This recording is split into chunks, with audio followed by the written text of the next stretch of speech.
नमस्कार, मैं निशांत चतुर्वेदी इस वक्त साथ लोक कल्याण मार्ग पर मौजूद हूं। सरल भाषा में कहें तो ये वो जगह है जो कि देश की सत्ता की धुरी है। ये वो जगह है जहां पर नए भारत के आइडियाज निकलते हैं। ये वो जगह है जहां से भारत के विकास का विचार होता है। ये वो जगह है जहां पर दुनिया के तमाम देश भारत की ताकत को नमस्कार करते हैं। और मेरे साथ इस वक्त मौजूद हैं देश के प्रधानमंत्री श्री नरेंद्र मोदी जी। नमस्कार। और टीवी 9 नेटवर्क पर आप देख रहे हैं देश का सबसे बड़ा शो, प्रधानमंत्री एंड 5 एडिटर्स राउंड टेबल। और मेरे साथ जो 5 एडिटर्स मौजूद हैं, मैं आपको बता दूं, सबसे पहले मेरे साथ टीवी 9 मराठी के संपादक उमेश कुमावत हैं। मेरे साथ टीवी 9 तेलुगु के संपादक रजनीकांत हैं। నమస్కారం. తెలుగు ప్రజల తరపున రజనీకాంత్ గారు తెలుగు ప్రజల తరపున హార్దిక స్వాగతం, శుభాకాంక్షలు. टीवी 9 बांग्ला के संपादक अमृतांशु भट्टाचार्य। नमस्कार। टीवी 9 गुजराती के संपादक कल्पक केकड़े जी। नमस्कार सर, केम छो? मजामा। टीवी 9 कन्नड़ से रंगनाथ भारद्वाज। नमस्ते। बेन्नी डोसे के बारे में बोला था दावणಗೆರೆ में जी वही दावणಗೆರೆ कर्नाटक है। कर्नाटक जनರಿಂದ ಶುಭಾಶಯಗಳು सर। प्रधानमंत्री जी, बहुत बहुत शुक्रिया आपका। आपने टीवी 9 परिवार के लिए समय निकाला, आपके लिए बहुत बहुत आभार। पहला सवाल प्रधानमंत्री जी, इस वक्त देश इसके पहले एक तो भांति भांति के बॉलर्स हैं और फील्डिंग भी बड़ी टाइट है तो लेकिन आपने जब वर्णन किया 7 LKM का, ये सत्ता की धुरी नहीं है, ये सेवा की धुरी की जगह है। और इसलिए ये जो कल्पना थी किसी समय में, और आकर के मैंने जो नाम बदला, वो पहले 7 रेस कोर्स था, मैंने उसको लोक कल्याण किया, क्योंकि मैं मानता हूँ यहाँ आने वाले हर किसी के मन में भाव रहना चाहिए कि ये लोक कल्याण और लोक सेवा के लिए जगह है, ये सत्ता के लिए नहीं है।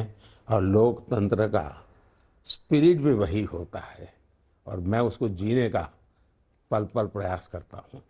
लेकिन आप सबका स्वागत है और आप सब देश के अलग अलग भाग से आए हैं, तो मुझे भी आपके सब दर्शकों के साथ जी भर करके और खुले मन से बात करने का आनंद आएगा। प्रधानमंत्री जी, देश इस वक्त एक बहुत बड़ा पर्व मना रहा है। लोकसभा चुनाव हैं, आप निरंतर लगे हुए हैं, हर कोई देख रहा है। 2014, 2019 दोनों चुनावों के केंद्र में प्रधानमंत्री मोदी थे। अगर इसकी तुलना 2024 से की जाए तो क्या आपको बदलाव दिख रहा है, क्या फर्क दिख रहा है? पहली बात है कि चुनाव मेरे लिए नया नहीं है। मैंने लंबा अरसे तक संगठन में रह करके चुनाव लड़वाने का काम किया।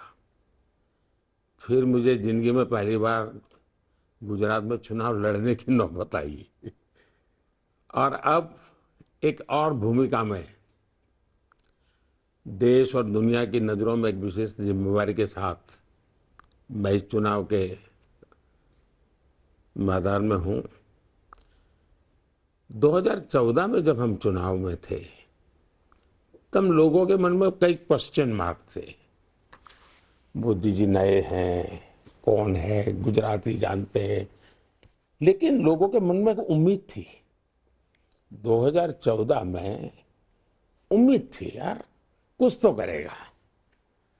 जब 2019 के चुनाव में मैं गया तो मैं देख रहा था कि वो उम्मीद जो है वो विश्वास में पलट चुकी थी और वो परिश्रम, परफॉर्मेंस,